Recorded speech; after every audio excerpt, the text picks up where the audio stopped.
Okay, today sasamahan tayo ni Kiang. Naalala, ano ba yan? Ang ingay naman. Ito nag-voice over ako. Kaloka pa. Sasamahan tayo ni Kiang sa pagsundo kay Ate FF. Hayaan niyo munang nakatakip ng smiley ang tiyan ko at napakalaki po. Tsaka na natin tanggalin ang smiley pag sexy na ako.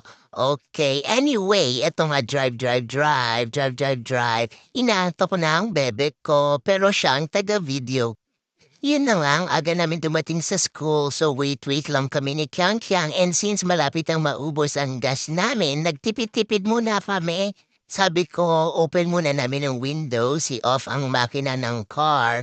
Pero ayaw niya, pero dapat lang. Ano? Ano ba yan, kaloka? Hindi ko alam ang sasabihin ko sa voice over na to. Pero so, yun na nga, sabi ko sa kanya, magtipid muna kami kasi baka kami ay ma-stuck na sa school at di na makauwi. Sabi ko, yan, open muna ang windows. Wala siyang nagawa. Yan naman, kitang-kitang malungkot siya at gusto na niyang itaas agad ang windows. Pero dahil sobrang init talaga, hindi na namin nakayanan ang pagtitipid. So, yun na nga ang ending. Sinarado na ulit ang windows at inon ang air conditioning ng car. So anyway, after nun, nag-iaya siya sa coffee shop. Sabi ko, bawal sarado ang coffee shop.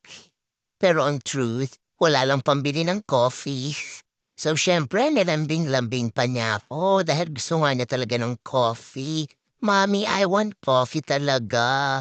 Kahit na ang init-init. Pero sabi ko sa kanya, Diyos ko, sa bahay nga hindi ka nga nagkakape, tapos ditong nasa sasakyan at nasa school nagaya ka sa coffee shop.